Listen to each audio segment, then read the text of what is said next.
Gentlemen. Hello, everybody, and welcome to another edition of the Stench of Truth radio show here on Inception Radio Network.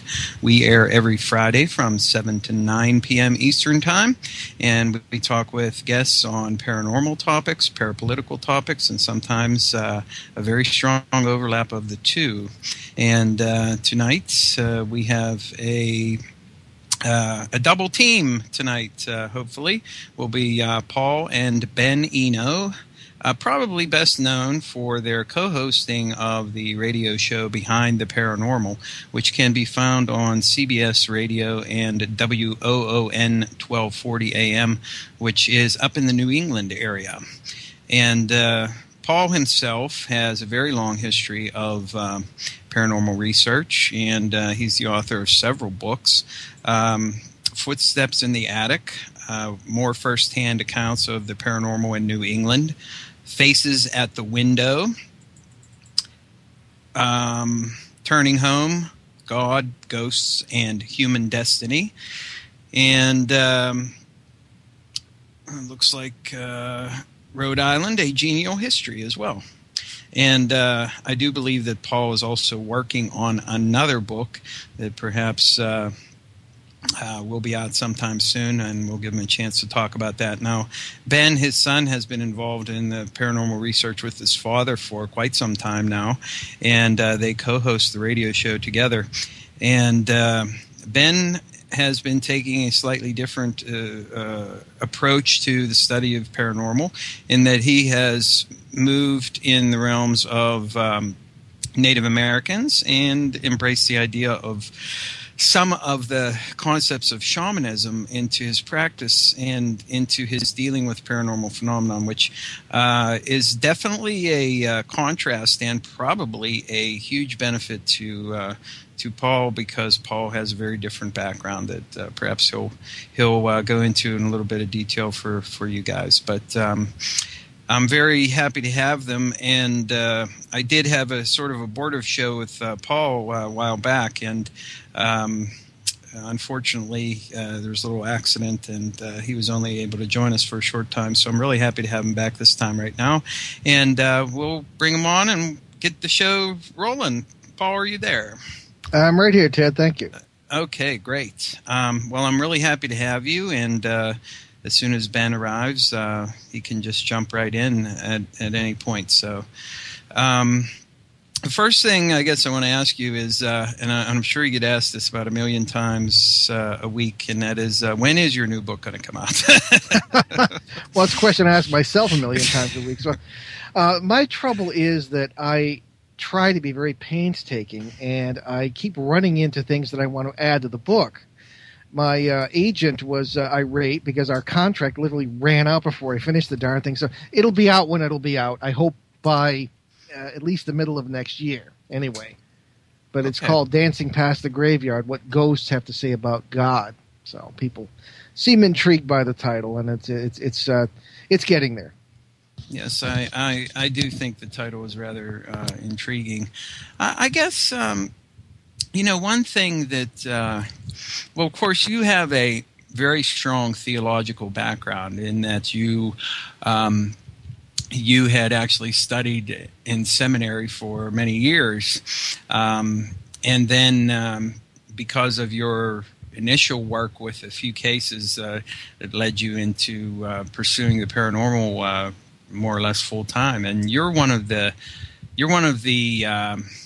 and I hate to date you in any way, but you're one of you're like one of the granddads of paranormal research that's available now. Well, I consider that a compliment. Well, I think it's true. I mean, some of the more let's say flamboyant people from the 70s are no longer with us. And it seems that your rather steady and steadfast research efforts and research techniques seems to have kept you in the field and very focused on what you're doing. Well, I try to to think that that's true. Many people will ask, well, how come we never heard of you before 1990? Well, no, I shouldn't say that because I wrote for Fate magazine in the 1980s about some of the cases I'd done in the 70s and 80s. And, the old timers know me from there. But very often they'll say, how come we never, you never wrote a book before 1998 and we never heard of you before that? Well, because I was after they threw me out of the seminary for being involved in the paranormal, I became a professional journalist. I sort of stumbled into that because it's the only other thing I knew how to do. And I ended up having a pretty successful career at that, including being a newspaper editor. And the last thing you tell people when you're a newspaper editor is that you are the local ghost expert or ghost researcher, and especially in the 80s and 90s before it was accepted as it is today. So that's one of the reasons I kind of kept a low profile for so many years.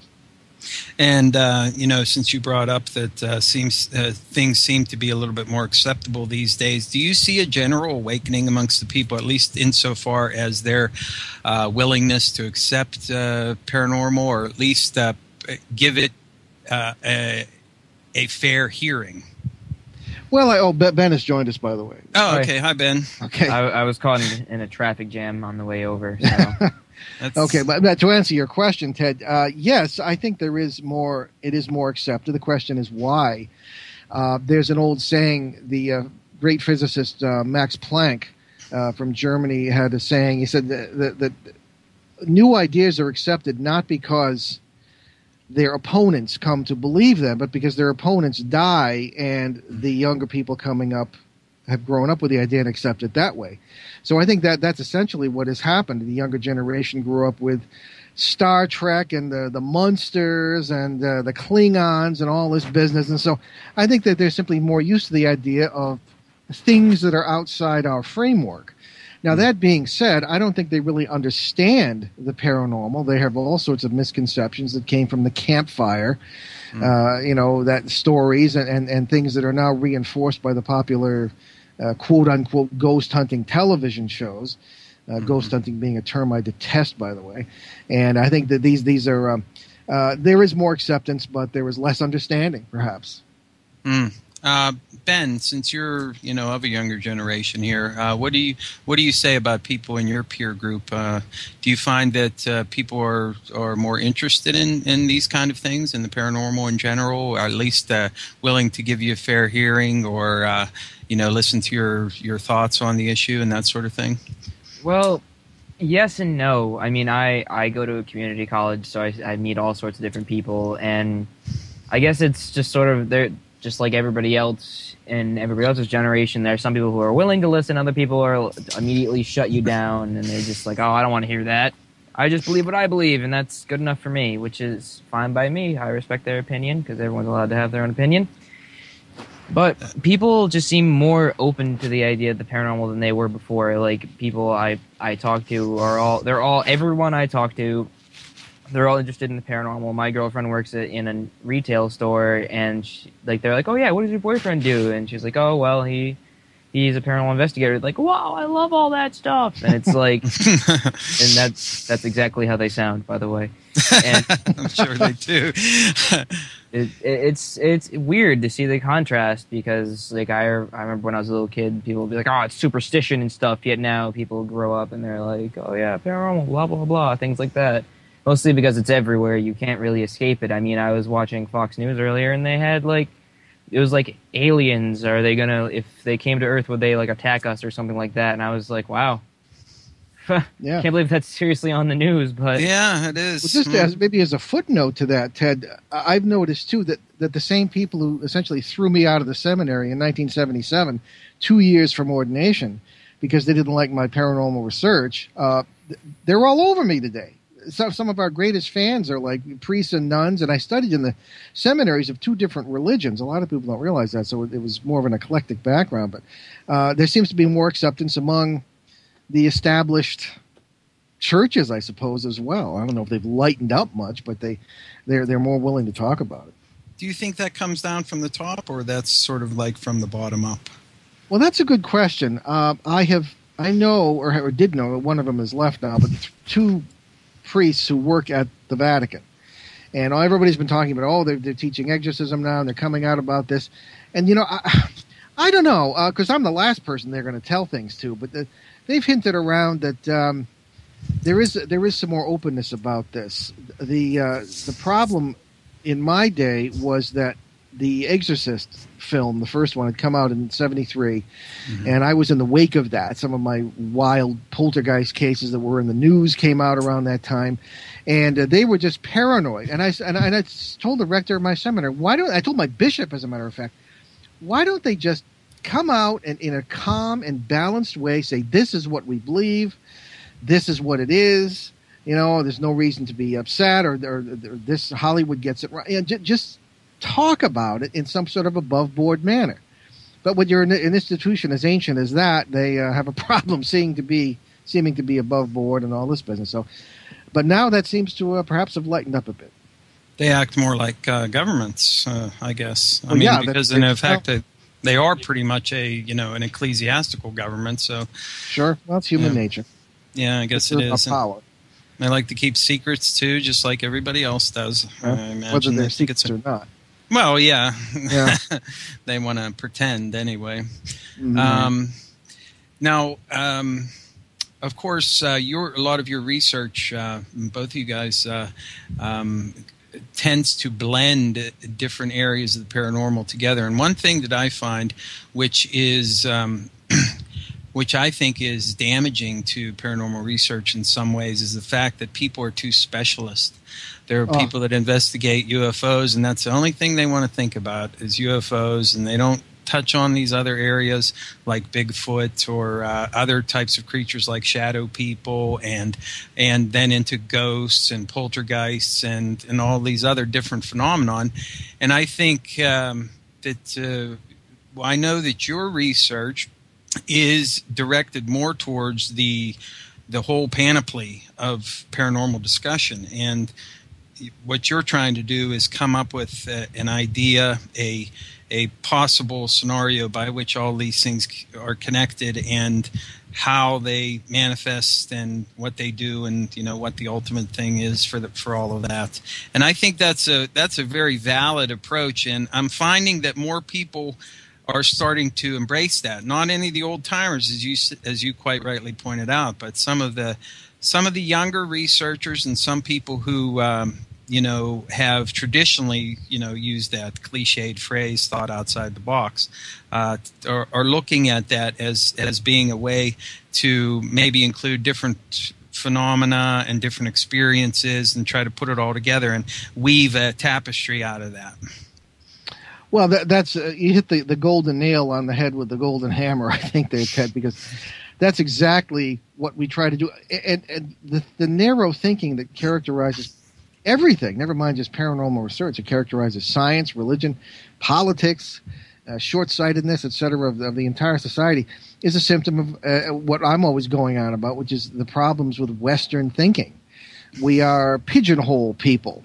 We are people who don't see the big picture because we specialize. Our entire education system is based on specialization. Nobody knows anything outside of what they've studied. I'll give you an example. Professionally, I'm a journalist. I've lectured at journalism schools. And every time I do, I am horrified by the fact that many of the students, at least, first of all, they don't read. They don't read widely, especially. They don't know anything about anything except journalism as it's taught to them.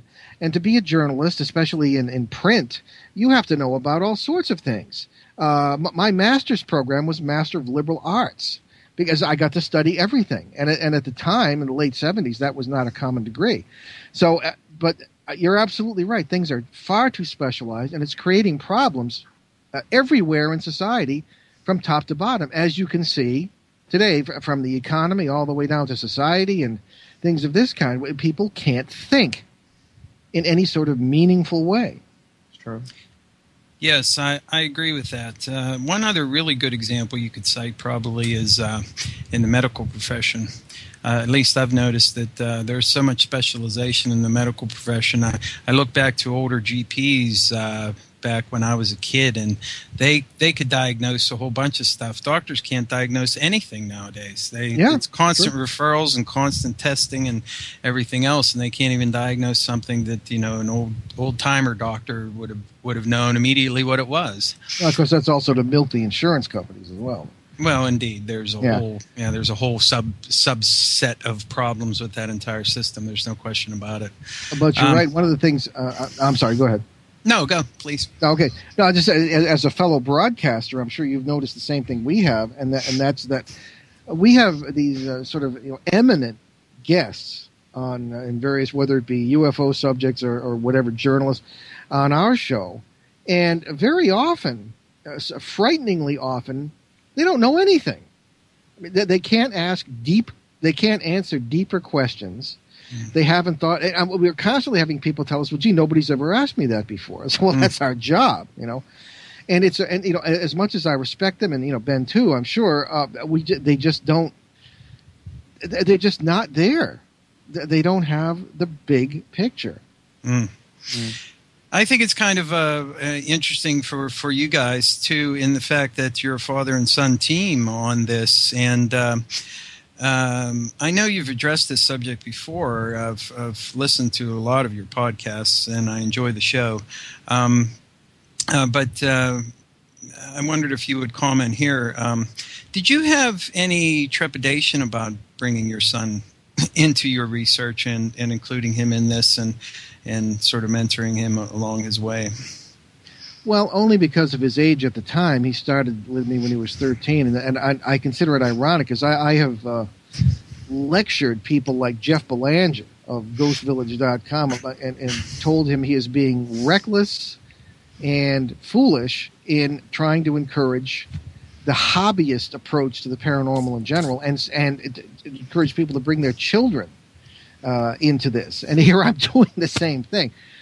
But Ben isn't your run-of-the-mill kind of Boy Scout here. I mean, he's the sort of fellow who grew up with this, and he'll tell you himself.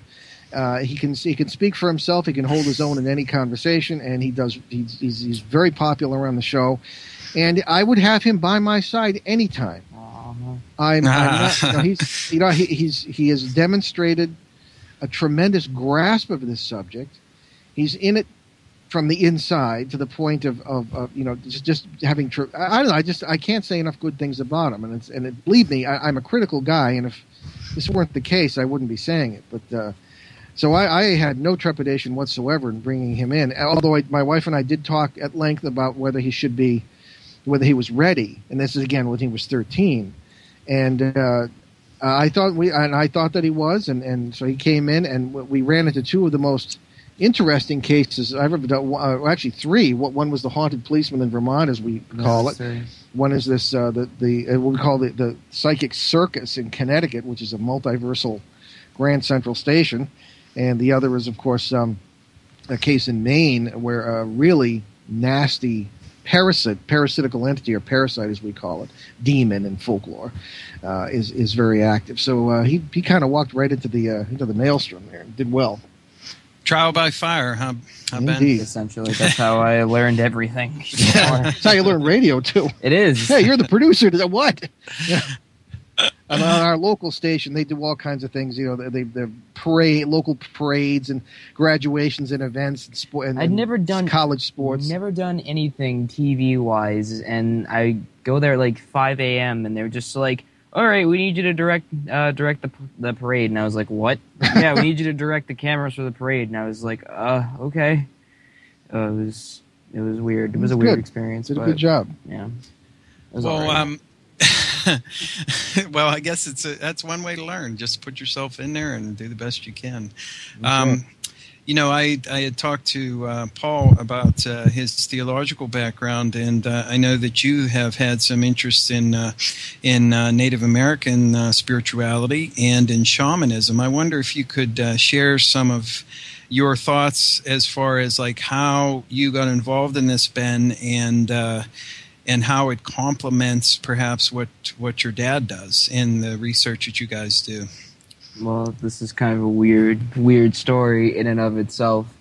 After the a better part of like 2 years ago, after what I affectionately call the Summer of Death, It was a really weird time because it was my senior year in high school, and I felt like I grew up a ton after that horrible summer, and I lost about 60 to 70 pounds, and I became a vegetarian. It was most by accident because I physically couldn't eat meat anymore, so I just became a vegetarian. I've been a vegetarian for almost over 2 years now, and so I went into my high school, and we did this whole thing. It was like the senior retreat or whatever, because I went to a Catholic high school, and so we went to this place that's like 10, 12 miles away from my hometown here, and we stayed there for a weekend. It was nice. Did all these Catholic things, and I was kind of confused by it because I was baptized Orthodox Russian, so it was kind of weird. But like the last day, we did this whole praying over thing, and I didn't really get what was going on at first because I was just sort of like standing there and people were like bawling and stuff. One kid was speaking in tongues, and I was just like, wow, this is kind of over the top. And then all of a sudden I just sort of collapsed to the floor, and I started bawling. I was like a little baby on that floor.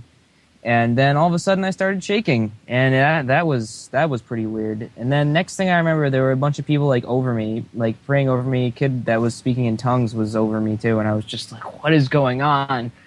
So then when I got out of it, I felt really good. And I was like, wow, that was weird. So I just decided to join the campus ministry we have there. And then after that, I went through like 3 other religions, and then finally found what I am now. But in that time period, when I started getting into the shamanism thing, because I would meditate, and I was starting to have visions of different things, and I have them still recorded somewhere. And so we know a shaman who lives relatively close to us, and my dad was doing a case over there for the last, 10, 12 years, something like that. Yeah, we spent a lot of time on cases. Yes. So this is the longest one I've ever done. It's like 12 years now. Yeah, about 12 years. And so he showed up, and he basically did in 10 minutes what we couldn't do in 10 years. So we started to get to know this shaman better, and so my dad was like, your meditation's kind of weird there. And I was like, why? And he's like, oh, because you have visions and stuff. Let's go see the shaman guy. So I was like, okay. So we did, and we sat down at his dinner table with his wife, and he was just like, he gave me a look, and my dad was explaining what was going on, and I told him I couldn't eat like meat anymore and stuff, and he was just like, you got it. And I was like, what? He's like, you got it. And I was like, I got it. And he was like, yes, you got it. And then he proceeded to give me a bag of this stuff called moon dust, a bag of sage, and a eagle feather. And he was like, here you go. I'm supposed to give this to my son, but I guess you're the one I'm supposed to be waiting for. And I was like, oh, okay. So he just gave me this stuff, sent me on my way, and I've been talking to him on and off ever since. Like, anytime I need to go see him, I go and see him, and then after that, I always grow a little bit more and stuff. But I wouldn't say I follow a Native American spirituality because, well, actually, after that, shortly after that first visit with him, where he was like, oh, yeah, take all this stuff, I was like, okay. Like, I went to a Navajo reservation out in Arizona, and I went with a couple of kids from my school and and a few of the teachers, and we did some like relief work over there for about a week, and we did a sweat lodge, and that was nice. But it was a good experience because I'd never really been anywhere in the middle of nowhere for long periods of time like that. I've just sort of been in the middle of nowhere for like an hour, and then I'd find my way back to my house. But it was a good freeing experience, which I needed to have. But then after that, it became more, how do I put it? I learned from the Navajo people that their religion is very, very, very flexible because they encompassed their traditions and all that into Catholicism because we went to a Catholic mission and stayed there. And the medicine man would come and like bless people and stuff, like, and smudge them and all of that at the end of like the service. And it was weird to me because I was talking about it with one of the chaperones after, and I was like, wow, what was all that about? Because I've seen this stuff before, but I never participated in any of it. And he was just like, oh, well, it's a very flexible religion. They put Western things into their perspective so they can understand it better. I was like, wow, that makes a whole lot of sense. So after that, I read the Tao of Pooh, which surprisingly opened up my mind to a lot of other things, and I started reading other Taoist writings, and I incorporated that into what I believe now, which is sort of a neo-pagan, Native American Christian thing. I don't know how it's kind of hard. Both our spiritualities are strangely different, but strangely the same. It comes, I think, from what we call multiverse awareness, or an attempt at multiverse awareness, which is a whole, I don't know, different approach that I think our remote ancestors knew about, but that we had largely forgotten because of our specialization. So, well, yeah, we like to put names to things only because it shows that we have ownership over it. That's right. When in the end, the names mean nothing. Mm-hmm. Yeah. Well, that's actually a very old thinking anyway. The Egyptians had their sacred names, their secret names. This has been something throughout human civilization. Paul, you brought up a very interesting point there, that you believe that ancient man had access to some of this other seeing and other sensing type of thing. And this has long been something that I've believed myself. And whatever you want to call these types of sensations that people are able to feel, whether you call it ESP or whatever, it's the name again is meaningless. It's more about what it is itself. I believe that in the past, because we were in smaller groups and widely separated, that there was more of a connectedness, not only with your environment and your fellow humans, but also with whatever else is out there. And because of civilization, whenever we brought people so close together, it was kind of like a self-defense mechanism that people had to close down these outward-looking things in their mind. Otherwise, they would be drowned in thoughts and feelings and all the other things that are constantly swarming about us.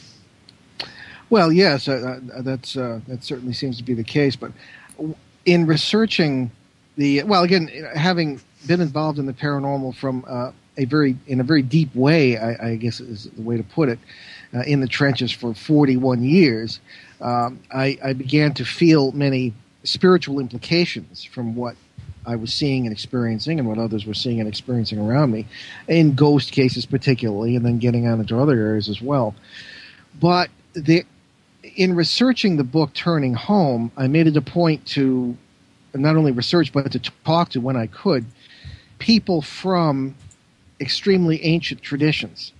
I spent 7 hours with an elder in Australia, an Aboriginal elder, and of course their tradition goes back unbroken about 30,000 years. I was not able to speak with one personally, but I corresponded with an elder of the Nicobar and Andaman Islander people, whose tradition goes back 150,000 years. And then, of course, you have the San and Khoisan Bushmen in Africa, whose tradition goes back at least that. Probably to the last mass extinction, which was about 150,000 years ago, when, at least according to the DNA record, there was a bottleneck in the human DNA and in the human genetic stream that indicates that something really awful happened, and then everything kind of spread out from there.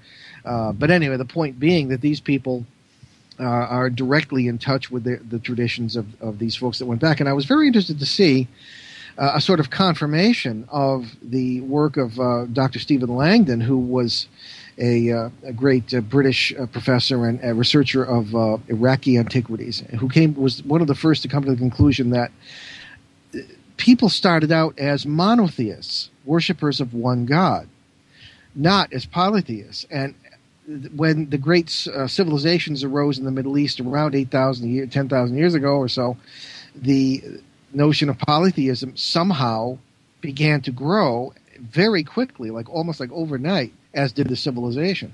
So the point is here that I really researched the history of human thought, particularly the history of human thought about God. And what I found was very surprising, and I think that certainly, yes, our remote ancestors were very, very much in touch of what today I might call multiverse awareness, multiverse thinking, the idea that there are many worlds around us that are just as real and concrete as our own, probably more so. And all the spirituality descends from that. Can you train yourself to do this? Well, you can. I always point, and this is what our first official teaching together is, and in a classroom, not online, is going to be with the thing called the Providence Learning Connection, starting in November, and we're going to be teaching a course in how the paranormal can change your life for the better and the lives of others, and again, taking all these things that I've seen and leading it up to a conclusion and a goal. And you can train yourself to do this. I don't know how much training is required because I think it's perfectly natural. The problem in our it's training your body and mind. Well, the thing that's the biggest problem is that everybody keeps everything that makes them themselves separate. Like we all live where our brain thinks one thing, our gut thinks another, and our heart thinks something else entirely different. Like it's ruining our society. I mean, if you think about it, look at teen pregnancy or whatever. That's actually going down, but they're like, I shouldn't be doing this. Let's do it anyway. Do I love her? No, not really. But it's weird. Like, I find it strange that people do that. Like, they know they do something wrong, yet they do it anyway. It's just weird to me. Yeah, well, a lot of our listeners, and we talk about this a lot on our show, is this idea of this awareness and becoming a bigger person, becoming a greater mind by realizing that you already are living in many different worlds, and that the standards that we apply in our own world, as Ben just mentioned, are not enough. They're sort of meaningless. There are other implications that come from realizing that you are a super personality, so to speak.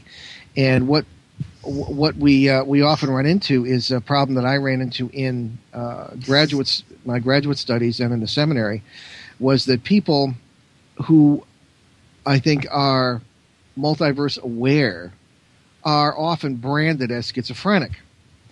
And there were a number of schizophrenics I ran into in the psychiatric wards at the time in the 70s, when there were a lot more people who were inpatients than outpatients. Today they fill your pockets full of pills and psychopharmacology, and out you go, and good luck.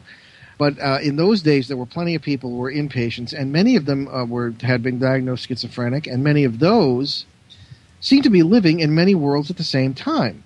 And this matched up with what I was kind of seeing in ghost research, which was that, these aren't dead people. I mean, why are they wearing clothes? I mean, why are they driving ox carts and cars and whatever? It just seemed like these were more parallel worlds than they were any kind of spirit world. Just spirit world that came out of a narrow concept of what we were looking at here, whereas a multiverse thinking would be more ancient. Yeah, we cut ourselves off from nature, too. Yeah, well, that's another problem. We shouldn't do. Nature tells us about this as well. Yeah. So in the hospitals, I would encounter people who were living in horrible worlds and people who were living in very beautiful worlds, and some who were very comfortable living in a number of worlds at the same time. And I have brought this up in addressing groups of psychiatrists at certain points in the past.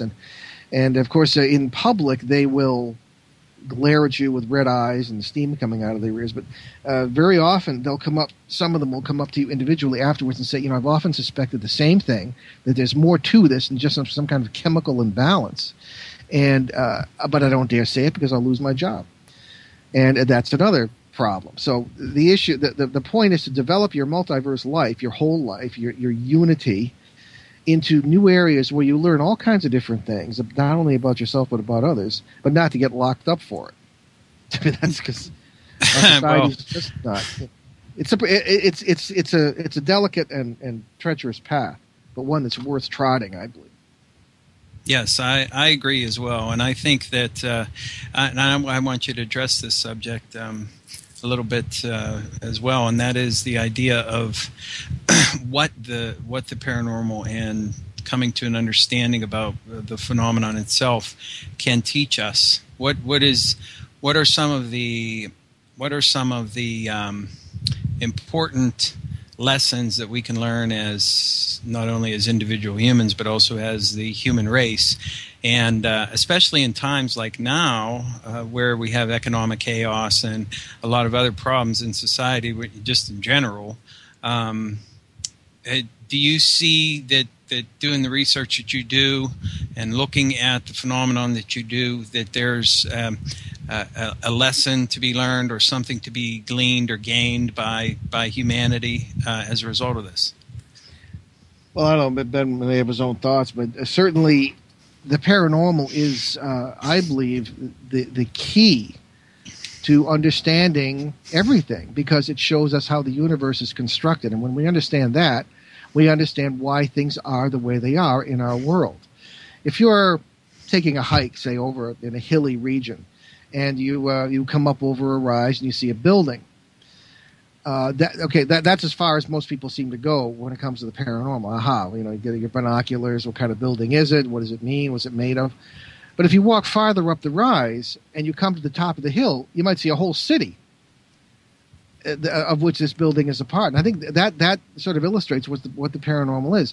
If you go down into this city, you'll find all sorts of different people, all sorts of different places, schools, churches, hospitals, things that you don't maybe understand, but that will teach you that the world is a lot bigger than yourself and a lot bigger than the world you just came from.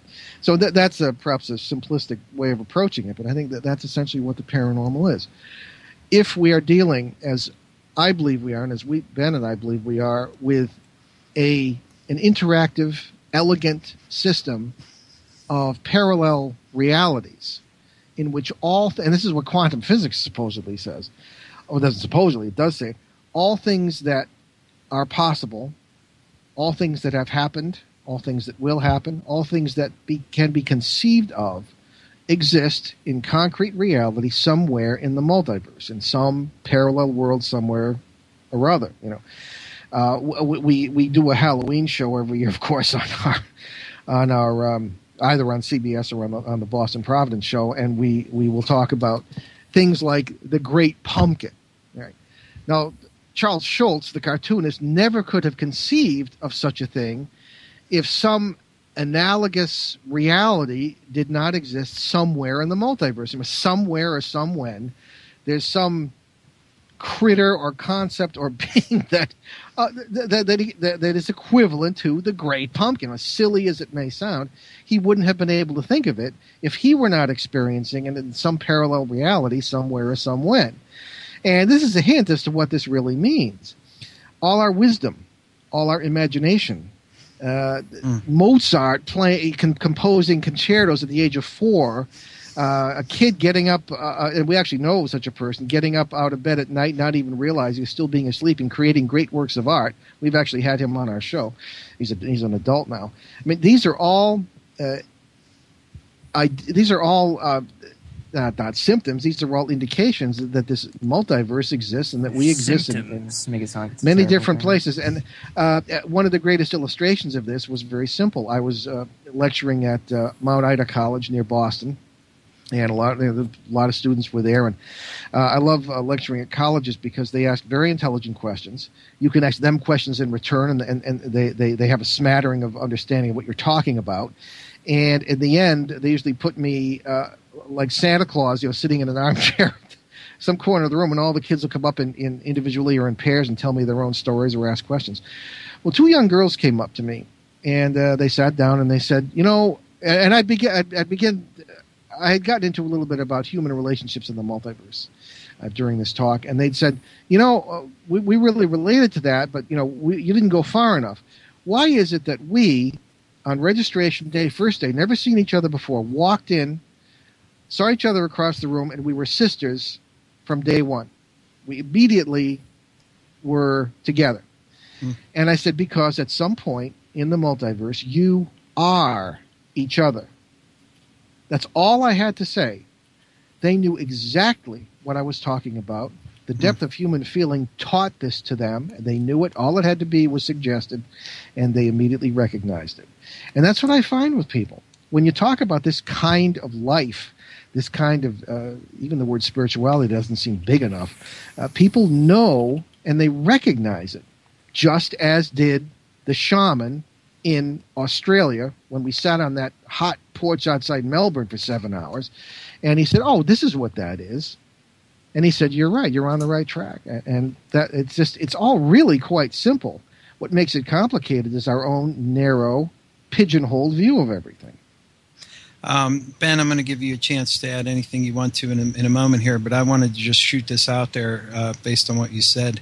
It almost seems to me, and correct me if I'm not interpreting you properly, but it seems to me that what you're saying is almost a complete reversal of what a lot of people embrace as sort of a new age, quote unquote, ideology, and that is that one can make one's reality just by thinking about it. And what you seem to be saying, and if I'm wrong, please correct me, is that an already existing reality makes our mindset.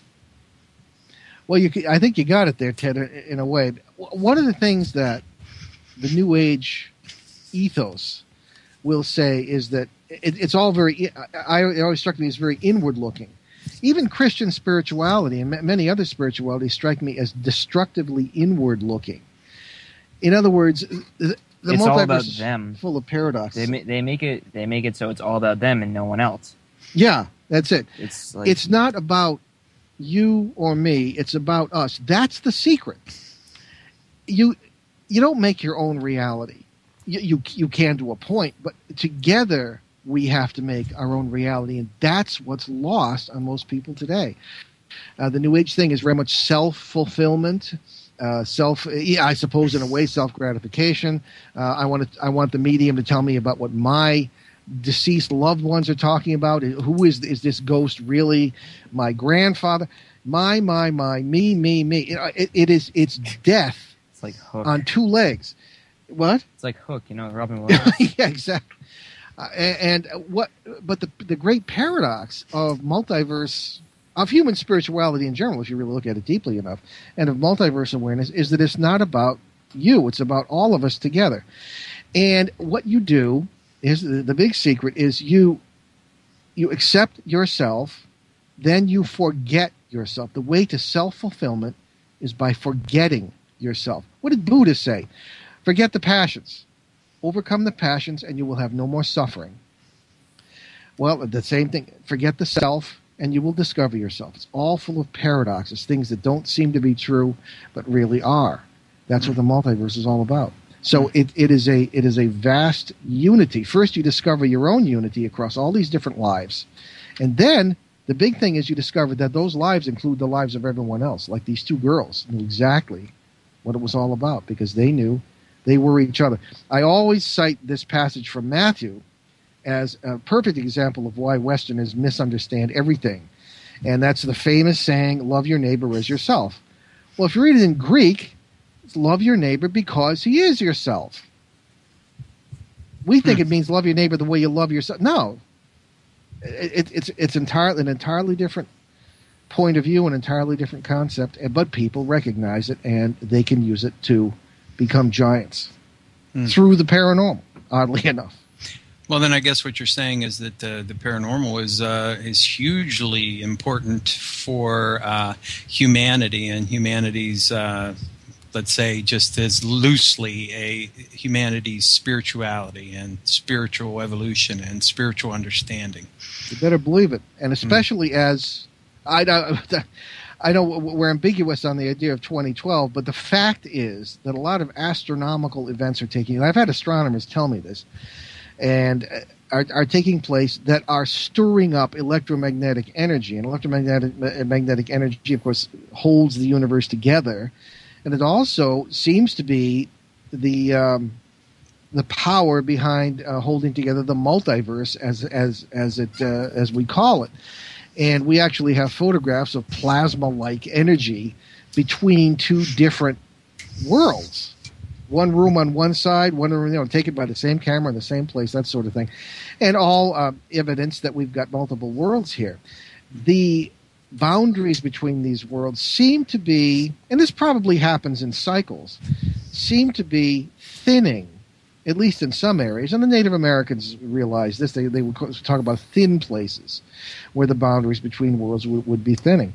And I think actually went to one of those places. Yeah, you did. Yeah, and where was it? It was like a smaller version of the Grand Canyon, and I didn't go down with my chaperone with the rest of my group in Arizona. So I just sort of stayed up there with one of the other chaperones, and I just hung out there and looked at the view, and sure enough, two of the natives that were down there, they like ran into like my group, and they were just like, "Hey, you shouldn't be here. It's a sacred place." And I was like, "Oh, well, that's why I didn't go." So you probably, of all people, should have gone. Anyway, but the idea being that that's why we are noticing an explosion of paranormal phenomena, and since people who are writing to us, people who are doctors and these things, saying that they're having these, never even imagined, never believed, and are having experiences, some of them very negative. So again, this may be a cycle, or it may be symptomatic of the years that are approaching, and I don't know. So it could be good, it could be bad, but again, these boundaries seem to be thinning, and more events seem to be taking place. Maybe it's because we have more listeners and they're writing in more, but it seems to be, I'm hearing this from all sorts of people who are involved in this field. Ben, do you concur? Have anything you want to add? Let me think. I got to remember the original question now because we went way off topic. Yeah, we did, yes. That's a hallmark of my show. Going way off topic. Get the roundaboutest answer as possible. That's my stock and trade. Yeah. No, it certainly works. All right. Let me try and think what the original. Well, what I asked was what is the major thing that humanity can take from the paranormal, and is there something that it can teach humanity? And what your father said was basically it is a key to humanity's spiritual awakening, if you want to use that term. And of course, terms can be misconstrued certain ways, but or spirituality or spiritual development, that sort of thing. It's mostly Westerners that have the most problem, I in my opinion. But the rest of the world is becoming globalized because we're one big happy planet. And how was I going to put this? I had an awesome way of putting it, and I can't even remember now. But it's more of it's more than just a spiritual thing. I suppose you could call it spiritual, but it's like being part of everything around you and realizing that everything is you and you are part of everything. But that sounds way too selfish about it. I don't know how else to put it. It's like we are everything, and everything is us. I'm always saying that our language is not up to actually talking about these things. It's true. It's not. Like, it's just so. It's such a complex yet simple thing to grasp and understand, but it's like we can't seem to wrap our minds around it. So I gave up and just went with the flow. Yeah, it has to be experienced. But I, unfortunately, being professionally a writer and the one who has to do the most talking, has to get stuck with finding words for it. I'm getting more talkative. You do. You're doing a great job. Well, it's only because I actually like this show better than most other shows I've been on. Yeah, I have to point out. I've often mentioned that there are people just don't get it, and even the experts. But I know Ben and I kind of disagree on this, but we had Stanton Friedman, well-known sort of grandfather of ufology. You referred to me as one of the grandfathers of maybe ghost research. Well, it was certainly Stan is probably the grandfather of ufology, and he has a certain grasp of the need for thinking beyond specializations, thinking outside one's specialization, and I respect that. And he's one of the few who seems to be aware of the problem of the narrowness of Western thinking. When I say Western, obviously, for those who don't know, it's European and American thinking in the tradition of the Greek philosophers, whereas as opposed to Oriental thinking, such as Confucius isn't really high in my book. So. No, I know, but Buddhism and people who think in more multiversal terms, or at least in more universal terms than to put it in like simple, very, very simple terminology that maybe people could understand, and it might be oversimplified, but basically Western theology or philosophy rather is reductionist, materialistic, and mechanistic, and and in the East there is more of a holistic approach, whereas various different fields, various different philosophical ideas are incorporated into one. It's more syncretistic. Yeah, that's about it. Yeah. Thank you. Yes. Very good way of I talked to now. Barney said the same thing. Yeah. Totally. I actually had to. I took a course in Eastern civilizations for my first semester of college, and like my teacher was he's actually from China, so he knows what he's talking about. He was saying how they mixed Taoism, Buddhism, and Confucianism all into one sort of religion, because I guess the peasants like doing that, like they turn philosophies into religions. So it was like most of the stuff that they have now, like acupuncture and all that was originally Taoist stuff, but yet they still had like the whole form of government where it was more Confucius, and how people would try to strive to be like one with everything and all of that. But it was just really weird, because I'm looking at it now, and the Platonic views of, well, us, I want to say Plato was like the equivalent of Confucius. Like they lived around the same time, and they both tried to help out like one great city or ruler to like take over and make this mass philosophy thing, and then they both ended up failing miserably in the end, or thinking they were failures, yet they influenced societies for thousands of years to come, just with like a few words or whatever, and students and all that. It's just a fascinating thing to look at. And of course, all this determines how you approach a ghost case. You know, how do you take all these grand concepts and go into a home where somebody's terrified and the children are screaming and they're seeing weird things and hearing strange things. And so instead of looking at the phenomena itself, you look at the people. Yeah. The people are more important than the phenomena. Well, I'm going to give him a chance. Give poor Ted a chance to ask a question. Sorry. Well, actually, yeah, I agree with you. I think that it's essential to understand the dynamics of what's going on in any situation from the human perspective, and understand the emotional input or output that is going on there, the relationships that are present, and especially how the people involved react to what's going on. I think that if you have someone who's scared to death of some knocking sound coming from the basement, that's going to set up a feedback loop there. And one thing that you talk about is parasites, and this fits in with your multidimensional point of view regarding how paranormal phenomenon present itself to us, and how we interact with it, and where ultimately this comes from.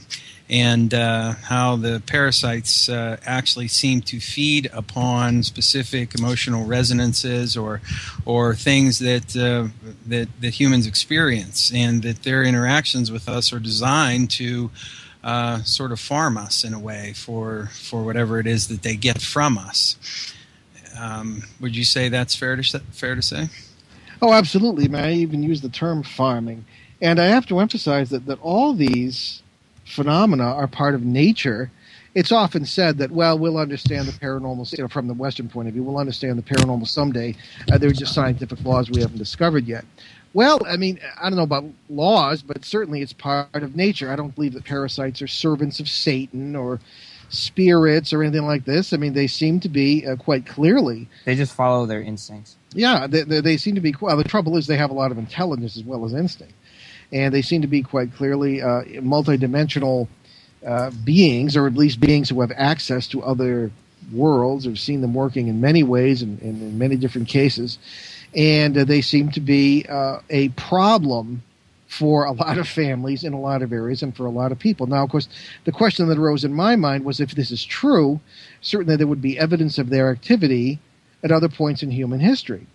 And sure enough, one looks at something like and this really struck home when the producers of An American Haunting, remember the film with Sissy Spacek and all, a couple of years ago, they asked me to help them prepare a DVD. They never made the documentary. It was supposed to accompany the DVD of this film when it came out. Which had to do with, of course, the so-called Bell Witch case of 1817 to 1821 in Tennessee. And I was privy to a number of documents, original documents from that period, the author supposedly being the son-in-law of the man who was the chief, protagonist in the case, John Bell. And the scenario that emerged was one that was classic parasite. It began in a very small way, and as the thing got more attention, it fed upon the people and grew. But that wasn't the biggest thing. I was amazed by how this entity, or I think actually there were 4 of them, were able to move, eventually get enough strength to sort of move about Robertson County, Tennessee, never visibly, but always the voice would come out of the air, giving farmers agricultural advice, matchmaking, creating all sorts of havoc in many ways, but not enough to make people mistrust them. At one point, they supposedly, or she was known, supposedly saved the life of a child caught in a cave-in, in a cave, and all these sorts of things, just enough to kind of keep them guessing. It's a classic old tribal god sort of scenario. Sounds exactly like it. Yeah. Yeah, and I can very well imagine that had this not been a strong 19th century Protestant community, that this thing could very literally have taken over, as apparently it did in a number of tribal situations in the remote past. One of the apparent phenomena that may have caused the descent of our ancestors into polytheism from monotheism might have been the activity of some of these parasites pretending to be gods. Imagine the sustenance they could gain from human sacrifice, from wars, from the terrible lack of love. Who could love these critters unless people thought they had no choice? So these are all. This was all in my way of thinking textbook parasite activity that comes down to us today in the form of the family breaking up, the kid being involved with Ouija boards and isolating himself from the others, the fights over social issues and then financial problems, and one wonders how this could translate into parasite activity in the halls of government. One doesn't want to become nuts or paranoid about this stuff, but you can't help but wonder. I mean, who's whispering in the ears of these leaders of ours? I mean, you've got.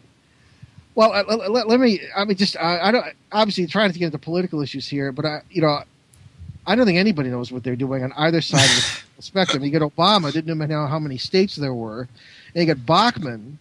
And what Jim, who's still talking about the Soviet Union, even though it hasn't existed for 20 years. What kind of idiots are we in the hands of here? And and what kind of parasite influence could? I mean, anything's possible here. So I mean.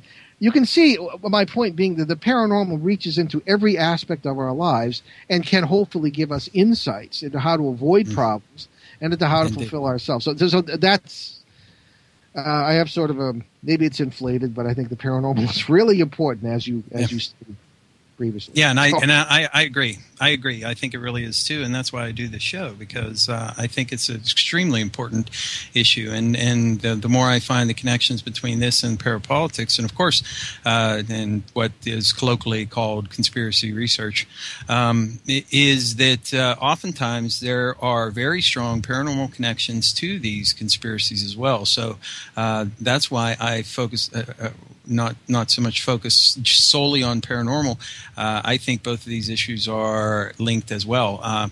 Maybe not, in a very rigid sense, but definitely linked. And there is a very strong paranormal element to a lot of conspiracies that have happened in politics, and especially in recent history. And you can find evidence for this. So we're gonna take a break in a moment here, and what we're gonna do on the second half of the show is we're gonna talk about some of the cases that Paul and Ben have worked on, and some of the interesting entities that we have come to know by way of them, some of the things that they've encountered, some of the experiences that they've had. I also want to ask about the now infamous Amityville horror case, which Paul has some knowledge of. And since that still is something that people refer to, I would like to get into that as well and talk a little bit about that. So we'll be talking about ghosties and spirits and shadow people and all kinds of other interesting things on the other side. So stay with us for the second half of the show. Right now we're going to take a quick break for some station identity.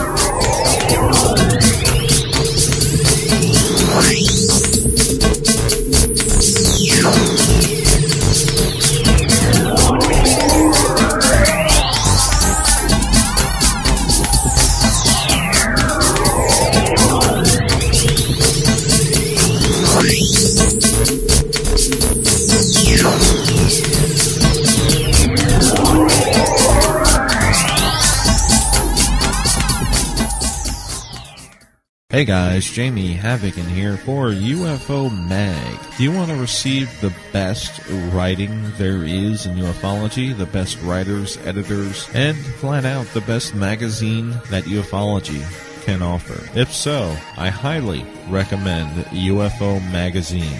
You can check it out at ufomag.com. And if you mention that you heard this on radio, you can get 6 issues for $19.95. Check it out, ufomag.com. Don't miss out. And keep up to date on the hottest topics in ufology. For UFO Mag, this is Jamie Havoc. Imagine no longer being tied down to your computer, but having the freedom to take live talk radio with you anywhere you go. TalkStream Live introduces our first ever iPhone application. The talk shows you follow now follow you. And your iPhone is now the fastest and easiest way to stay connected to the best talk radio on the internet. Let TalkStream Live transform the way you listen to radio. Listen to live talk shows 24 hours a day, 7 days a week. Mobile talk radio from TalkStream Live. Now available in the iTunes App Store. Howdy, this is Joe Mars. I'm inviting you to tune in to Epic Voyages, 8 p.m. Central, 9 p.m. Eastern, Monday nights, right here on Inception Radio Network. To find out more about Epic and how you can become a member, visit epicvoyagers.com. That's EPICVOYAGERS.com.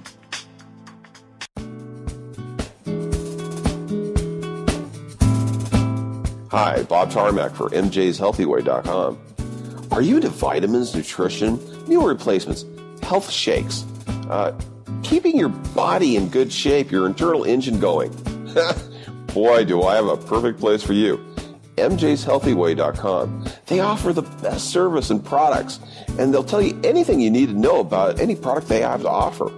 I get all my vitamins, meal replacements, shakes from MJ'sHealthyWay.com. That's spelled MJSHealthyWay.com. There's so much more at the website.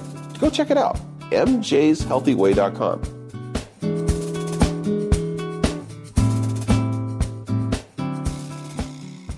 Hey guys, Jamie Havoc in here for UFO Mag. Do you want to receive the best writing there is in ufology, the best writers, editors, and flat out the best magazine that ufology can offer? If so, I highly recommend UFO Magazine. You can check it out at ufomag.com. And if you mention that you heard this on radio, you can get 6 issues for $19.95. Check it out, ufomag.com. Don't miss out. And keep up to date on the hottest topics in ufology. For UFO Mag, this is Jamie Havoc. Hey guys, your host of Inception Radio, Jamie Havoc here. Remember, Inception Radio is live each week, Friday nights, 9 p.m. Eastern, 6 p.m. Pacific, as we welcome a new guest and go over UFO-related news, open up the phone lines, and take your questions from chat and call-ins. 9 p.m. Eastern Time, Friday nights. I'll see you there. Thanks for all the support. Take care.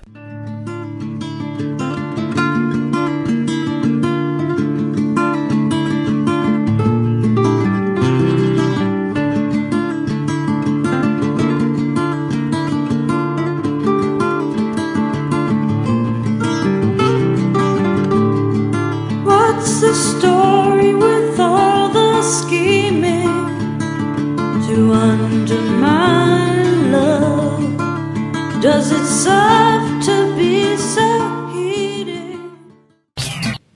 Hey everybody, welcome back to the Stench of Truth radio show here on Inception Radio Network every Friday from 7 to 9 p.m. Eastern Time, where I talk to paranormal and parapolitical guests. And today we have 2 very fascinating people with us. So that would be the father and son team of Paul and Ben Eno, who do their own radio show called Behind the Paranormal that can be heard on CBS Radio and WOON 1240 AM. And Paul is an author, has a very strong and long theological history, and his son has been involved in his research for many years now and is developing his own way of dealing with the paranormal and trying to understand it and complement his father's initial work.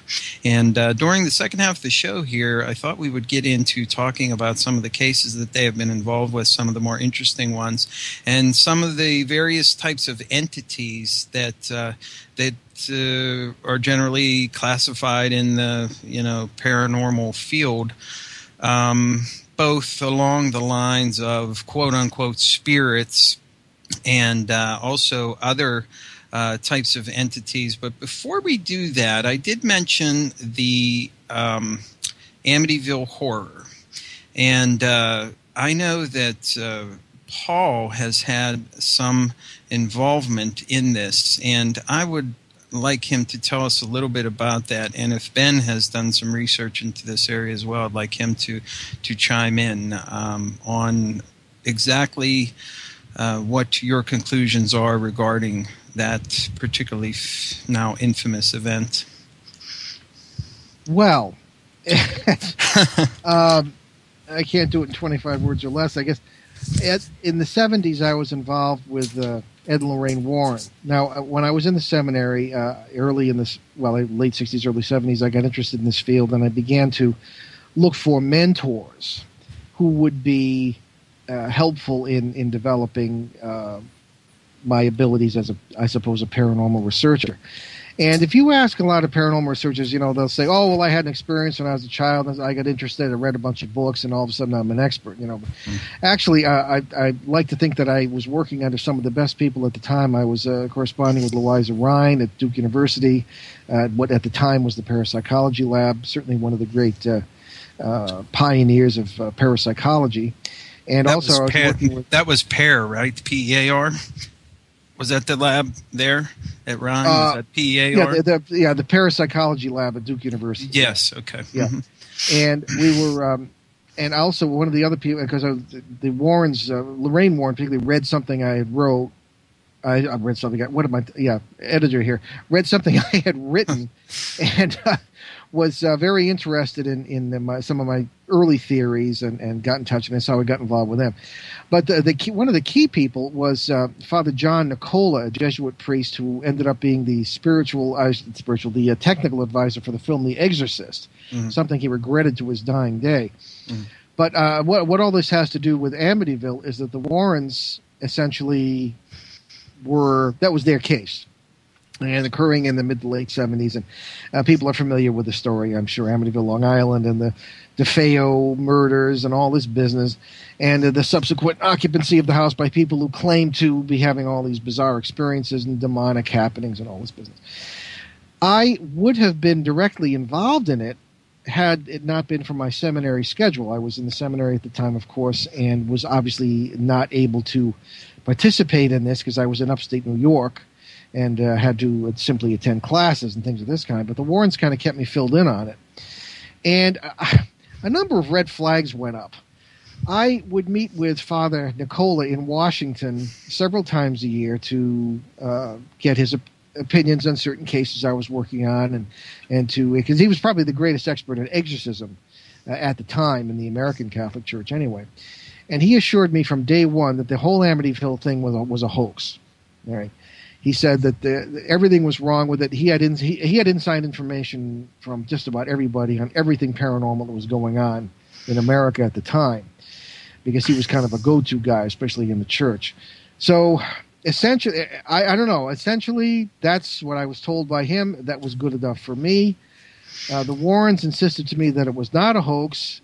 So I was kind of in between. I never got there myself, but I tended to believe Father Nicola at the end, because having worked with Ed and Lorraine, whom I loved like a second pair of parents, we were very close personally, but there was a lack of quality control, if I may say that.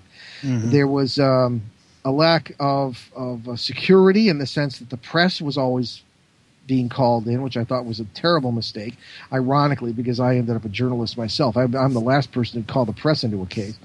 And it just everything seemed wrong with it.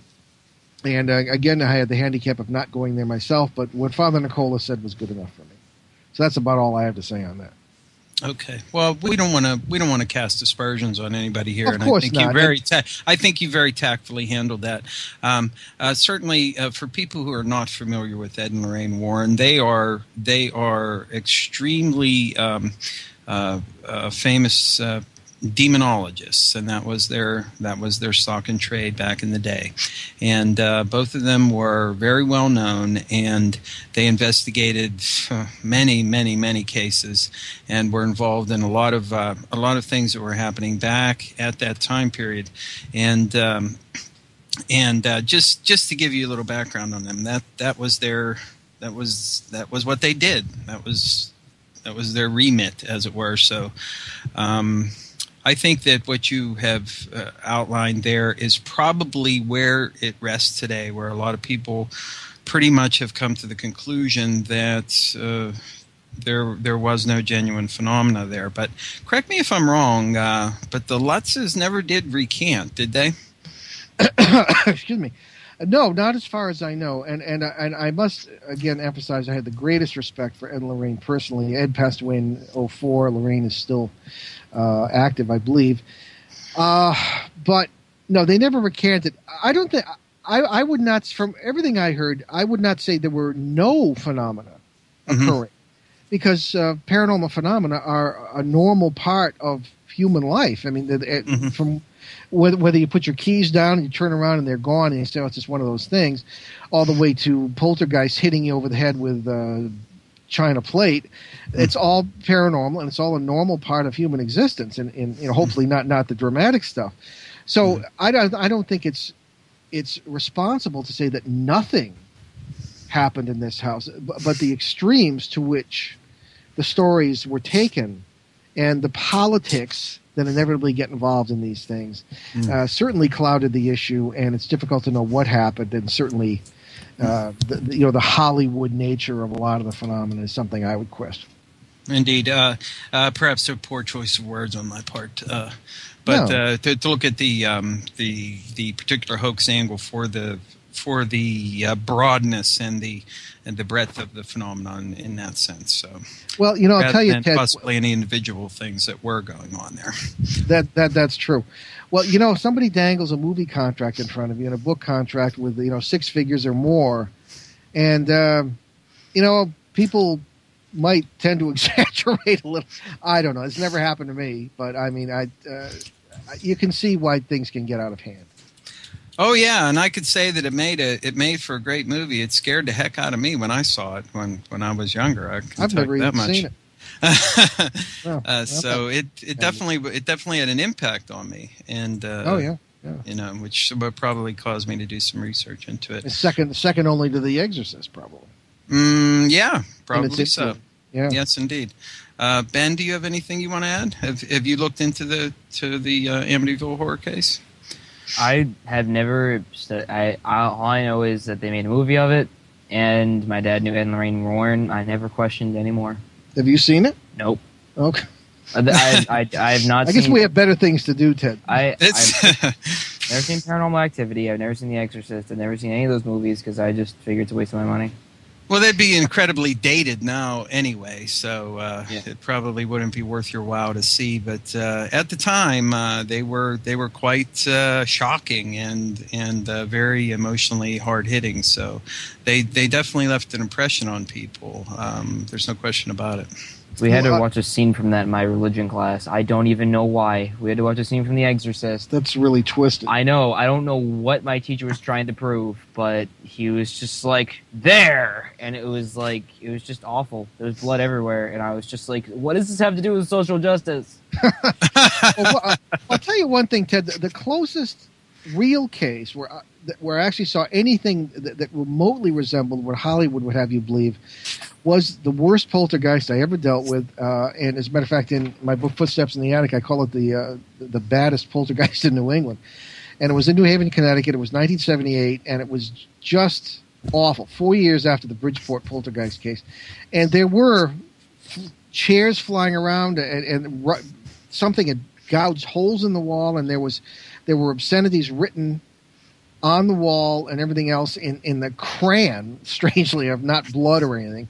But it was probably the closest thing I ever saw. And it's because the woman in the case had the best of intentions but just made it worse by doing everything wrong, using Ouija boards, calling in mediums, feeding the parasites to the point where they were stuffed and going nuts. But that's the closest I ever saw to anything like Amityville. And it was nothing to compare with the wild stories. Indeed, with the blood pouring out of the walls and I didn't quite all see the other other various things that went along with the Amityville case. So, before we go on to talk about some of the experiences that you guys have had and some of the cases that you've worked on, I wanted to give you a minute to tell us just a little bit about your theory about parasites and what it is they are and what it is that they're doing for people who are not familiar with that particular aspect of your paranormal research. You describe it better than I do. All right. Well, essentially, I think we have our different points. If I disagree with you, I'll just cut you off and step all over your lines. Okay. Well, I've done that to you once. Yes. Anyway, there are things in folklore. And any student of folklore will tell you that every story you hear started with some grain of truth somewhere. And it may pick up all baggage over the ages and all this business, but there's some grain of truth in there. And I think the grain of truth behind demons, evil spirits, and vampires is the parasite, of which there are about 8 or 9 different species that I really am working on right now as far as giving them names and that sort of thing and trying to pin down them for the sake of the next book. And they are of varying degrees of effectiveness and intelligence. The lower echelon seem to act more like children. They are essentially cosmic mosquitoes, for lack of a better term. They seem to be able to reach into a number of different parallel worlds around where they happen to be, and they seem to be able to feed on whatever they may find there. The upper echelon does the same thing, but they tend to be very, such as we ran into in this main case recently, tend to be very intelligent, very wise in I suppose you might say, a sinister sense of the word. But I have never found them to be evil in the sense of our term for that. They seem to be entirely neutral. When they are in your presence, they have felt, at least my presence, they have felt to me to be sterile, a very different kind of foreign kind of life form, but very cold, very intelligent, and rather frightening in that way. They have a physicality to them, which is why I don't believe that they're spirits. I have on several occasions, and especially one that I've described on the air many times in 1974 while working with the Warrens on a case, had a physical altercation with one that was trying to get around me to get to a child, the child that was the center of this poltergeist case. And I pushed up against it, and I felt a physical structure. I felt a very odd kind of bone structure, and it was really very disconcerting for someone who was coming out of a theological background to believe these things were evil spirits. So that's essentially what I believe parasites are. There are many different varieties. They can operate in many different ways. I have seen them operating in several different parallel realities at the same time. There's one case in King of Prussia, Pennsylvania in 2004 that I recall very vividly. There was a parasite operating, and there were separate, what the people thought were ghosts in the house. I would say they were just people, in parallel dimensions sharing the same space, all of whom were being targeted by the parasite. There seemed to be one that seemed to be feeding off of a third parallel event that was going on in the backyard. That apparently there was this hadn't even taken place yet. The best conclusion I could reach was that there was a murder that was going to take place there at some point in what to us would be the future. This got really complicated. It was feeding off that and reaching into this apartment where these two girls were living, and where also these what they thought were ghosts were living as well. But they were all victims of the parasite. It was really quite a situation. So they seem to be able to operate in multiple levels and multiple worlds at the same time. We found the same thing with the haunted policeman case in Vermont, where they seem to be operating in that way. So they are very sophisticated, very, I don't know if you use the term ancient or old, because whatever term that... Well, some are and some aren't. Well, whatever that might mean in a multiverse where time means nothing. Yeah, well, which leads to the question, where did the newer ones come from? And well, I don't know if they're newer or just dumber. It's the lower echelon, again, seems to be very... One thing that's really fascinating that might give an indication as to what into their nature, Ted, is that I found on a number of occasions, especially those in the lower echelon, are afraid of leaving their host. I'm thinking of the X case in New York City. Oh, yeah. Well-known person who came to us with a parasite problem and had been a victim of this parasite for about 25 years. The thing was afraid, at least gave every indication it was afraid of leaving this person because it had forgotten its own origins. It didn't know where it had come from. And that was even found in the Bell Witch case, if you believe the documents. People would ask it what its purpose was, where it came from, and it said that it had Native American connections and had been in the area for centuries, but it couldn't remember anything more than that. So if you could believe it, I found So these are all indications that these are life forms that the longer they spend away from their own worlds, kind of forget their own origins. And these are all, and the whole vampire thing. What did the ancient Sumerians call what we call parasites? They call them life-sucking ghosts that got transformed over the centuries of folklore into the guy with the cape sucking blood. But the blood is the life, and that's what these things seem to feed upon. Not blood necessarily, but on the energies of the human negativity. And we certainly give them plenty of sustenance. So that's essentially what my experience with parasites. Ben, anything you'd like to add? I've had a considerably different experience with, it's the same thing, like they're the same creatures or whatever, but I've had many a personal experience with parasites in my recent becoming shamanistic approach to things, like physically fighting parasites and literally yanking them out of people's lives and throwing them in other places. And my dad was witness to this once. Out of the few cases I've actually had a chance to try my new techniques in fending off parasites and all that. And so far we haven't heard from the woman since. Or have we? Well, no, everything seems to be good. Are you talking about the recent case in Rhode Island? Yeah. Everything seems quiet. Okay, see, there you go. And I'm amazed. I didn't pay much attention to shamans before until, as Ben mentioned, this Aztec shaman who became, who sort of just literally moved in and married the woman involved in one of our longest cases. And whether that was a coincidence, I don't know. I don't really believe in coincidence, but he was absolutely amazing. What do shamans do? They are very aware of the multiverse that we would call. They move between worlds. They pull one world into another to help other people. And this is the whole multiverse thing right there. And so when I look back on it, I can see how it was perfectly natural for Ben to be born for that, to sort of pick up where I left off and take it to the next level, which is certainly the experience and the work of the shaman. Sounds rather, it sounds like he's building on the foundation perhaps that you've laid and how you've approached things and developing his own techniques. Ben, you incorporate shamanistic ideas, you incorporate some Eastern philosophy and some other things into what it is that you do, and you have found success in doing this. So does it give you a sense of satisfaction to know that you have a positive effect on people's lives? Yeah, I just do what I have to do. Well, see, being a multiverse guy, he doesn't have an ego. That, and I don't really like people. I should qualify that, being a public figure. Well, no, I like people. I just don't like being around people. There, that's better clarification. No, you're awfully good one-on-one with people. Yeah, I don't like people in groups. But and you draw people. You have some of the most amazing people come to you. I don't really know why, but you have no ego. People pick up on that.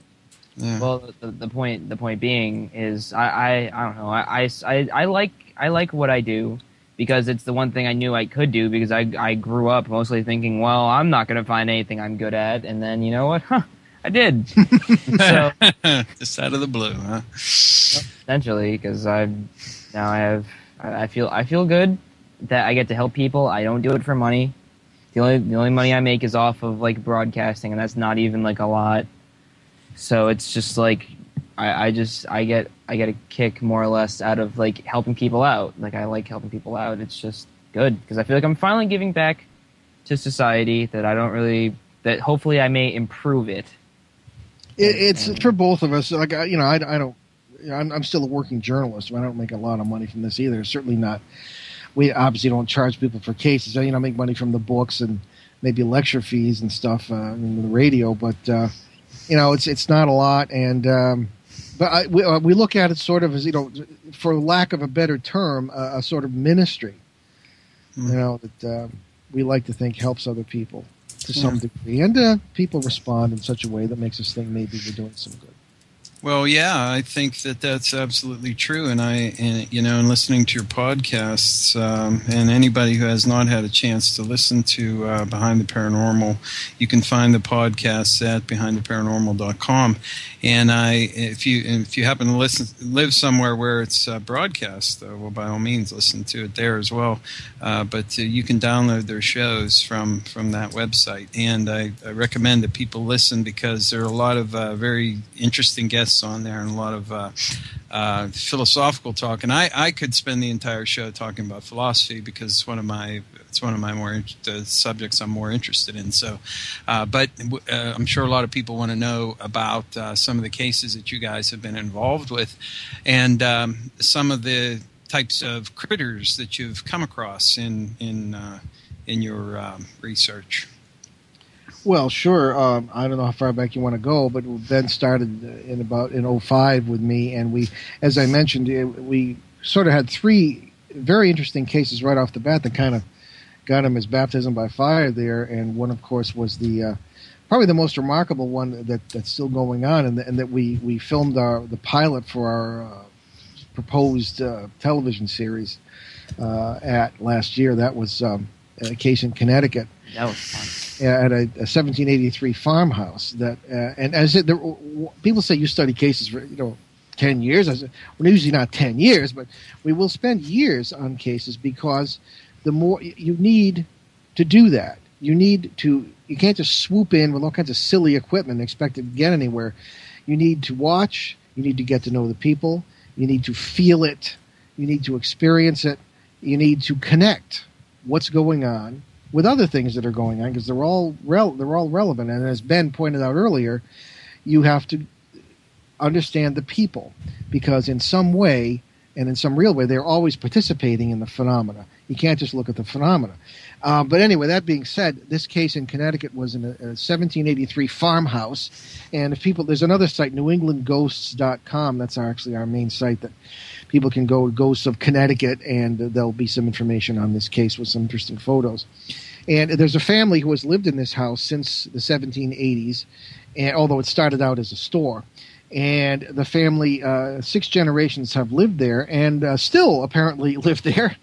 The first time we went in 2005, we were sitting at the dining room table. You could feel people passing behind you, all around us. And they seemed to be having peaceful coexistence, but there was a multiversal factor that kind of started to really manifest itself approximately 60 years ago, and that has been going on ever since. And the woman in the house had read my book, Footsteps in the Attic, which introduced the whole multiverse idea to the ghost thing, and said, aha, this is the only thing that really explains what's happening. There were all sorts of unrelated phenomena that would occur in this house. One of the most unusual and most dramatic was one of the first ones she told us about. The family would be sitting in the living room, and all of a sudden these legs would appear hanging from the ceiling and walking as if on a surface that they couldn't see in our own time stream. I myself was there, and I heard a horse galloping by, and a guy get thrown from the horse. This is outside, of course, although a horse has been heard in the house as well.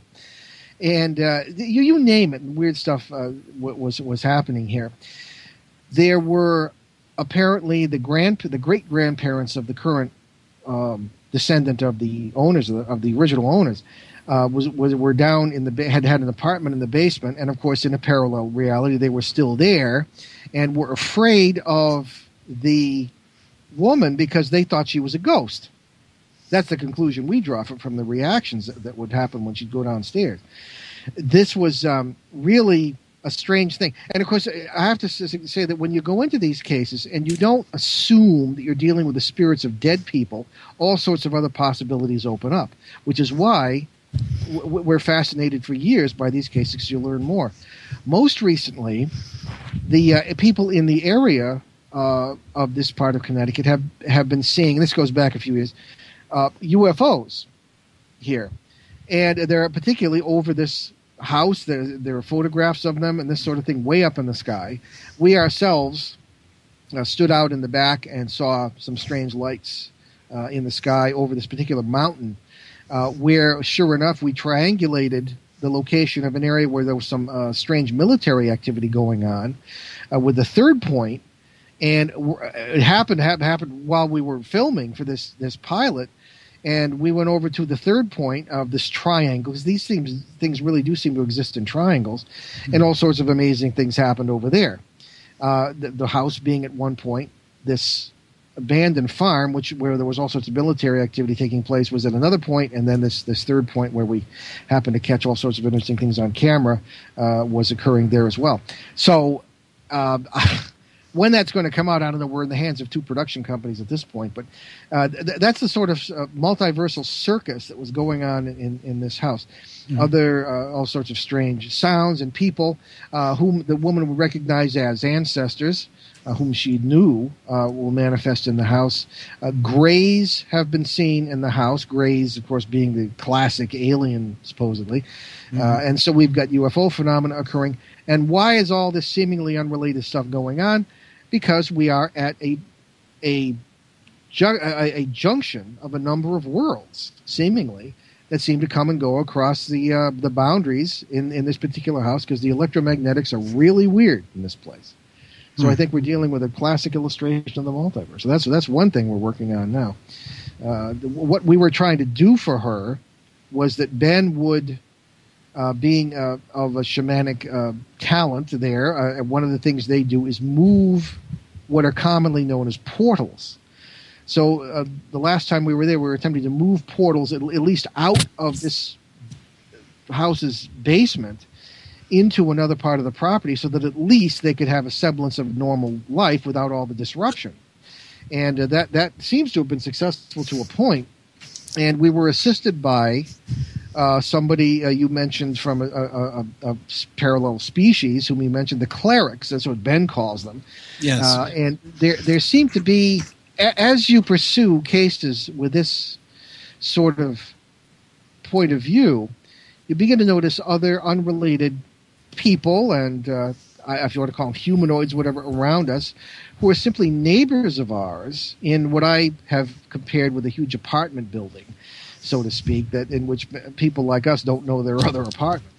And these clerics seem to be a very gentle species who are very tall, a little bit bent over, and they seem to be very helpful in the sense of being good-hearted and charitable toward they're aware of other worlds and of their neighbors, including us.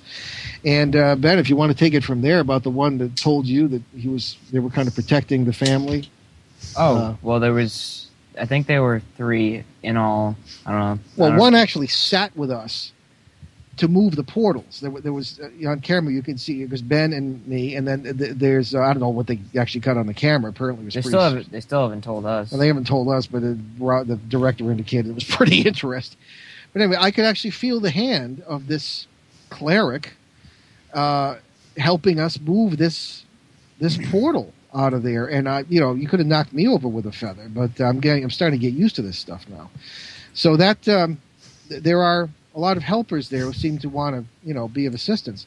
One of the, I don't know, do you want to add to your impression of that case too? You basically said everything, so... Yeah, I tend to do that. Yes. Yeah. Let me think. I can't really think of anything else that happened besides we had to reincarnate it. Well, not reincarnate it. I don't really get. Not reenact. That's the word. Reenact. Yeah. We had to reenact that because we had to do it twice, and then surprisingly, it still showed up on camera apparently, which I was surprised by. But then we set off the fire alarms, and then that was pretty. Yeah, all kinds of strange things happened. Electrically speaking. Well, no, we were burning sage. That's why. Oh yeah. Well, there was sage exactly. Yeah, so I set off the fire alarms, and that kind of did help. Yeah. Yeah. So it was a kind of a that's one of the things I remember from him. Most of I do this stuff. I barely remember anything. And Ben burns a lot of sage when he's meditating or something. I can't do that anymore because I burned the rug a few times. Oh, I get in trouble with Mom. Yeah. But, one of the more interesting critters I ran into when this is before Ben was involved was in the early '90s, and this was one who's I guess he's become rather popular. Matter of fact, I was contacted after I mentioned it on Coast to Coast. A band leader contacted me and said, "May I call our new band Renthusia?" Or Quest for Renthusia or something like that. And Renthusia came from my conversation with a very interesting... Wait, you didn't tell me about this. I didn't tell you about the guy with the band? No. Oh. We're going to work on our communication here. Well, yeah. All right, we are co-hosts. And yes, and we do live in the same house. Anyway, this occurred in the early 90s when I received a call from some people in the New York State. And I happened to be out there to give a talk, and they were said, we have these huge footsteps in our attic. Matter of fact, one of my ideas for the title of that book, Footsteps, and that came from just memories of this case.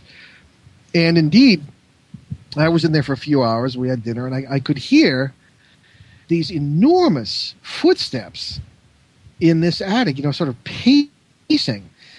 And over the next 2 days, for a number of hours, I went up into the attic. I didn't know what I was going to expect to find. I took some pictures, and there was a presence of it wasn't a ghost or spirit. It was just a very noble presence of a large, and I thought of it as sort of a bear-like figure. Came across as very ursine in a sense. All of a sudden, it began to talk to me, and I could only see a vague outline, but its presence was overwhelming, and I actually heard the voice, and I could speak back. This has happened on several occasions, and I had not liked to speak about it because it sounds like I'm doing the medium thing, and I'm not. But this is just a conversation, and this particular entity, guy, you want to call him, was, to make a long story short, someone who was on a quest for a place called Renthusia. And he was, on behalf of his own people, was seeking a way to get there because of coming troubles that were going to occur. And, of course, his way of measuring time was different. And the funny thing was that he spoke a very odd form of Latin. And I'm always amazed that all these... so-called spirit guides and aliens come through, and everybody's always speaking English, or at least that's how these mediums and stuff pick it up. But I began to hear these words, and the case endings were very strange, and some of the vocabulary was weird. But he said he was looking for a place called Renthusia, and whatever that, I've never heard of it before or since.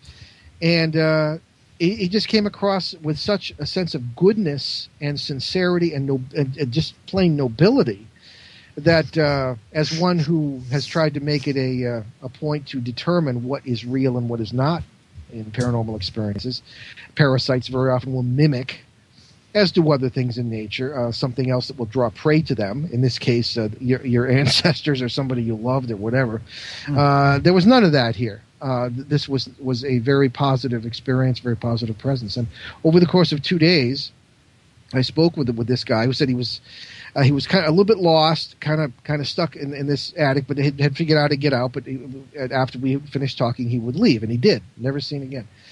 And as far as what species this was, well, I couldn't get through the weird Latin, but I got through enough to understand that he was on this quest, that he was very good, and I was really... I had a headache after all this, just trying to figure out the language. But I've run into this before. strange languages, odd sorts of beings who are very positive or negative, including parasites, but many are very positive and are themselves victim of parasites. So this guy said that at least in his stream of reality, his world, didn't look too good for the future, and he was trying to find a place for his people to escape to, which was this enthusiast. So that's. I mean, don't look at me. I only deliver. Yeah, I always found that particular case pretty fascinating, especially with the mention of a place he was seeking and the idea of being on a quest and that sort of thing. It kind of ties into a lot of spiritual stories, especially of old. There's a lot of stuff matches up in the folklore of the human race as far as. Whatever you want to call it, end times, or if that's what it has any meaning. But yeah, it does. It fits in with a lot of human folklore. Have you ever come across any? Now you've talked about the parasites and how they seem to be living creatures that occupy some parallel world to ours and have the ability, perhaps, to put tendrils of themselves into other dimensions and other realities like ours, and feed off of our negative emotions by causing effects that cause disruptions in people's lives and that sort of thing. I was curious as to whether or not you ever came across any entities that fed off of positive energy and positive vibrations and that sort of thing. Well, that's a good question, and I think the answer is yes, all over the place, including a species that rather arrogantly calls itself Homo sapiens sapiens. I think that we really do feed in a very positive way off positive energy, and especially love. I mean, it makes us stronger. They say laughter is the best medicine. Boy, have I ever found that to be true. One of our primary pieces of advice for people who are in parasitical situations, or people who are just having problems in their families, is laugh, not at each other, but in a positive way. Laughter is unbelievably powerful and can bring an amazingly positive energy, which seems to repel these things.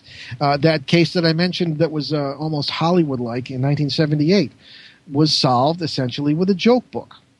I brought in a joke book. The things had pretty much, there were 6 of them, had pretty much run their course anyway. And I brought the woman and her daughter back in, and a friend of mine who later became a priest.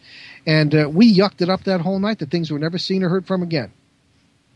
And because laughter brings all sorts of positive things. When it has a positive source in nature, yes. Obviously, it can encourage love, fellowship, lots of good feeling, good memories, and all this is good. It's very positive, and it's so yeah, we feed on positive energy, And people will ask me too, Ted. Now that if you're talking about movies, people ask me, well, what Hollywood film most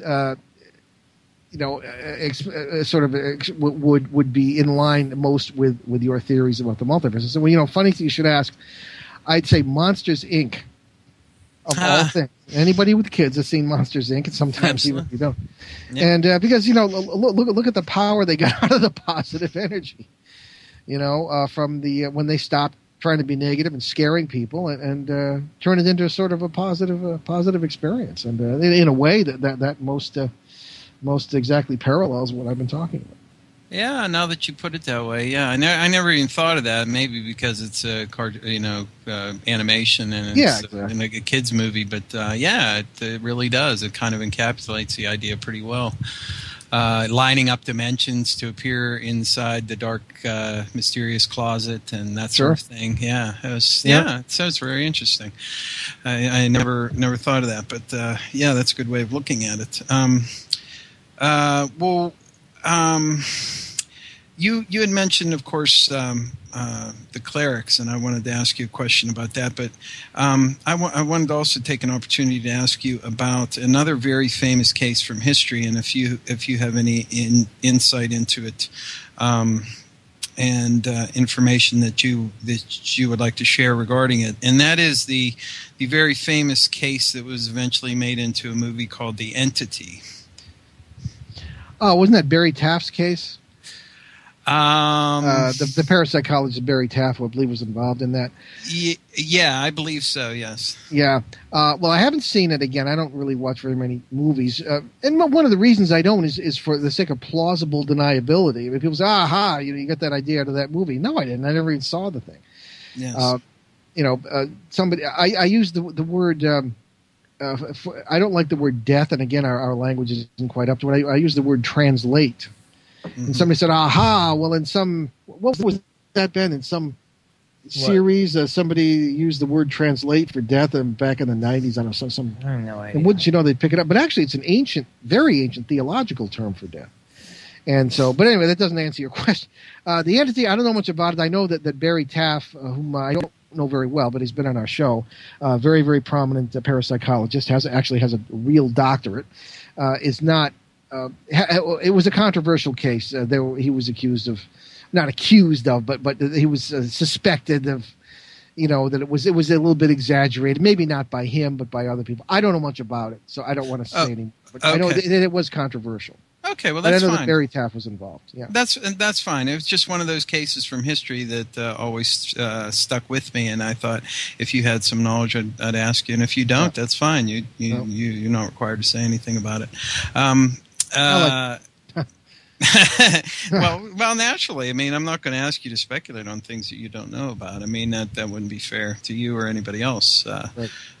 So I wanted to talk about the clerics a little bit more, and this idea of these entities and how these can be looked at, and especially I guess you mentioned the Greys and how they seem to be wrapped up in this interdimensionality as well, and how there could be a misidentification, and these are my words, a misidentification by people who are experiencing paranormal phenomenon that may think that they're dealing with a physical alien from, another planet in our universe.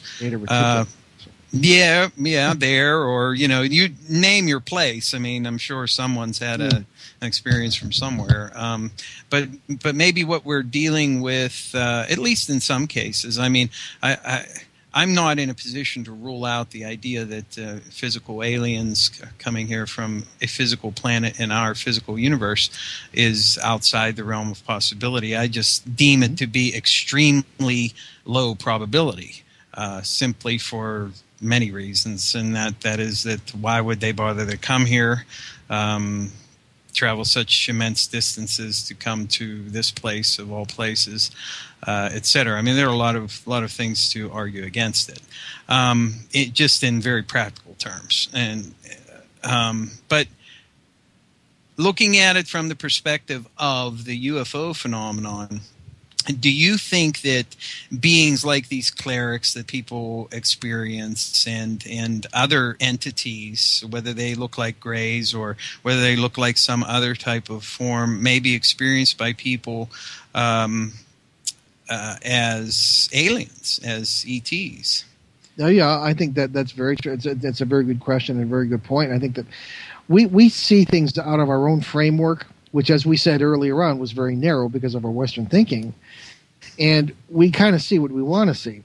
If we are, depending on the circumstances, if we're in our spooky old basement and we see something, with aha, ghost.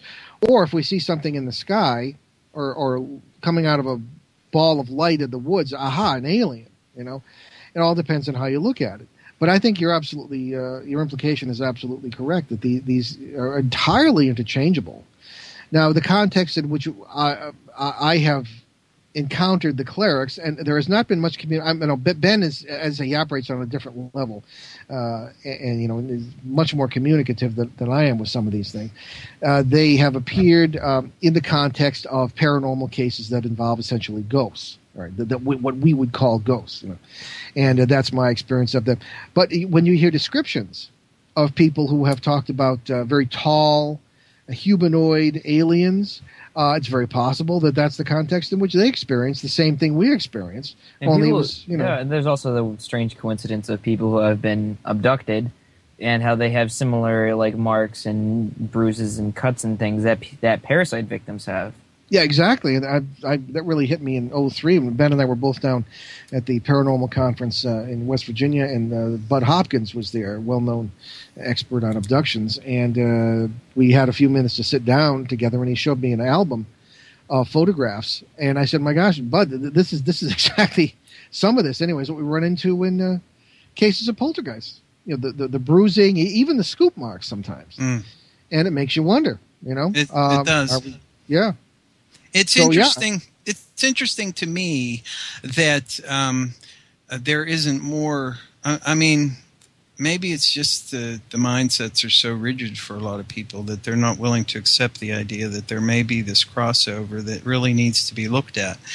And that's part of what I talked about earlier with you about how the paranormal needs to incorporate a vaster and wider field of things in order to try to come up with explanations and ideas and come to ultimate truths and what it means for humanity and for our future and that sort of thing. And it just boggles my mind sometimes that people can be so locked into a mindset and think that something is an alien and a physical alien from another planet, and instead of an alien, quote unquote, that's just something that's not supposed to be here, or at least not normally experienced. But if you look at like contactee phenomenon and things of this nature, for the most part, any kind of aliens that were encountered like back in the 50s were mostly very humanoid aliens, tended to be rather tall, blonde hair, sort of Nordic looking. And these creatures almost always had some kind of message for humanity, whether it was a warning to, get your act together, or telling people about a great and wonderful future for the human race. And then you have this entire other class of beings that you've encountered in your work, which you classify under the term parasites, which are a totally different experience for people to have in their lives, which is sort of I call it as negative aspects of paranormal phenomenon, and that is poltergeist activity and psychic harming and emotional scarring and all of the things that you come to experience with this sort of thing. But they seem to be two sides of the same coin. Is what I was trying to get to. Sometimes more than two. Well, very often we always will be doubtful and cautious and test, so to speak, whatever experiences we're having. And you very often find that parasites are masquerading as some of these positive critters, and a lot of these mediums and stuff who could very well be legitimately in contact with them are fooled because they believe everything they're told is true, which I think is really stupid, and. So I think that there's a lot of interchangeability between parasites, these things too. You have to have a lot of good judgment and take the time to test it. Yeah, and I think a lot of times, especially in today's time, because the world seems to be going by so fast. I know there are a lot of people that have commented on how it seems like time is going faster than it ever did before.